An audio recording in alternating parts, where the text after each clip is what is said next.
This is the Alcatel 3V. It is an incredibly cheap phone with a lot of features and not as many downsides as you might think. In this video we're going to take a look at it in its kind of main parts, so you know, the specs, the cameras, the usability, the actual usage experience and all that sort of stuff, and then see if it's actually worth your or my money. Let's take a look. So starting off with the specs, we have a quad-core 1.45 GHz chip, which is actually the MediaTek MT8735, if I remember correctly, which has the Mali T720 GPU on it. It's not bad. It's certainly on the older side. Those quad cores are ARM Cortex A53 cores, which are a relatively old design when comparing to the rest of the sort of flagship market, but it's still pretty impressive for its overall performance level. You get 2 GB of RAM, 16 GB of built-in storage with SD card expansion, which is amazing to see. You also have 4G LTE as well as Wi-Fi. It's only 802.11n Wi-Fi, not AC, but it's still pretty impressive. You also have a micro USB port on the bottom, which is also not great to see. I'd love to see USB Type-C here instead. You have a 3000 mAh battery and an IPS 18:9 2160 by 1080 display. In terms of cameras, on the back of the phone you actually have two. Now some companies are using two cameras, or you know, for zoom or for extra information to do things like portrait mode, or even just extra information to make better quality photos, and technically this one fits into that last camp. It's a bit of a strange one though. You have a 12 megapixel sensor and a 2 megapixel sensor, and that is interpolated to 16 megapixels. Now how they get 12 plus 2 equals 16 is beyond me, but it's still, I guess, an interesting feature. You do still have a standard flash on the back as well, and where it gets really interesting is on the front, because you have a 5 megapixel camera which is interpolated to 8 megapixels somehow. Again, 5 plus 0 apparently means 8, and actually the most interesting thing is that it actually has a flash. It has a front-facing flash that you can turn on and enable, so that if you want to take your selfies in the dark of night, you can still get a little bit of light on your face. In terms of video output for both of these, the rear camera does 1080p 30 fps and the front camera does 720p 30 fps. In terms of the actual software side of things, you have a number of different image modes and things that you can look at. Not only just sort of filters, but also, especially on the rear camera, a number of different sort of types of photographs you can take, so panoramic or sport mode or stuff like that. It's quite interesting, especially for a budget phone. We'll come on to how good those cameras are in a second in the sort of usage portion, but I want to talk about the features that the phone has. Now, for a fairly cheap phone, you would expect it to be, you know, fairly lacking in features, you know, maybe missing a fingerprint sensor, or maybe missing, you know, whatever else. But actually it has one. It has a full fingerprint sensor on the back. You can, you know, as usual with Android phones, do up to 5 fingerprints. Works very quickly. I wouldn't say it's as quick as my OnePlus 3T, but even still, it's perfectly usable.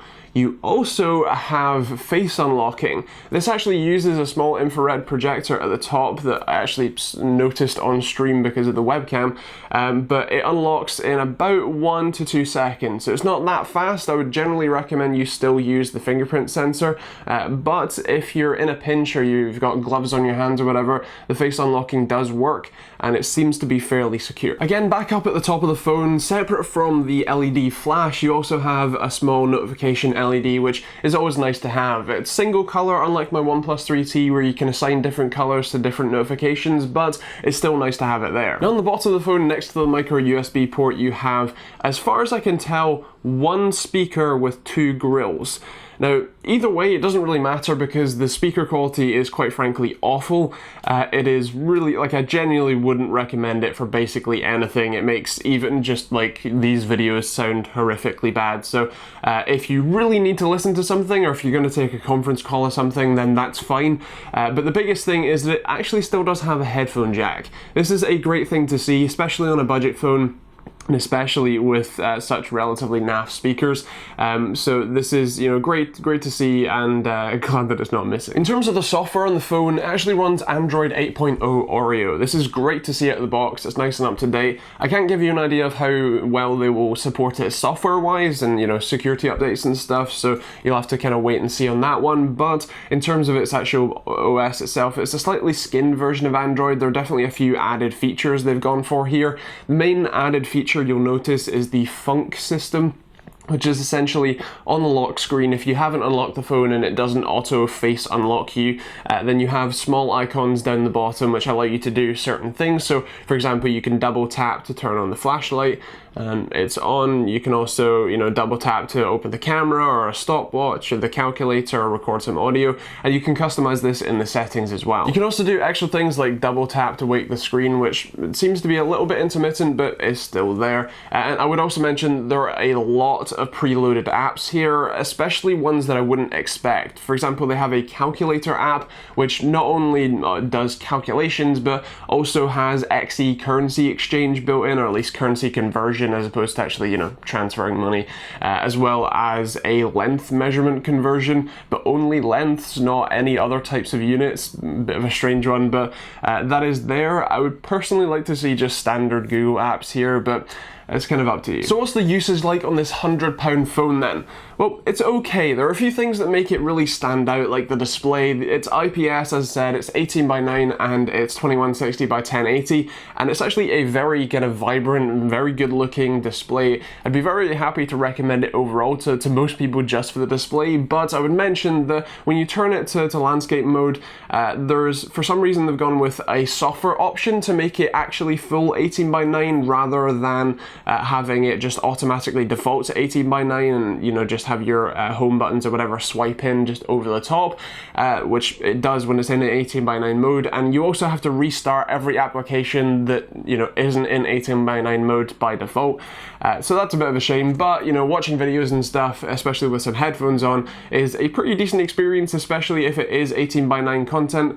Obviously that's not necessarily quite everywhere yet, but it's there if you want it. In terms of the rear camera's quality, it's okay. It's certainly better than nothing. It's certainly great for a £100 phone. It doesn't really stand up to most of the flagships, and there are certainly some noise in low light situations and things like that, but it's still great to have. It's still got a few different options that you can pick from, especially things like panoramic and time-lapse, and overall I would generally be happy to recommend it, at least at this price. In terms of the front camera, I would say that it's okay. In low light situations, you're definitely going to want to turn the flash on, and I noticed a severe amount of lag and just generally very low frame rate when it's in low light. When it's in good light, it's okay, that's fine. And the overall picture quality is, again, it's okay, it's usable. It's going to be fine for Snapchat if anyone still uses that, or anything else, kind of that sort of style of communication. But obviously it's not going to be the highest quality thing in the world, and if you want that, you're going to have to spend more than this. So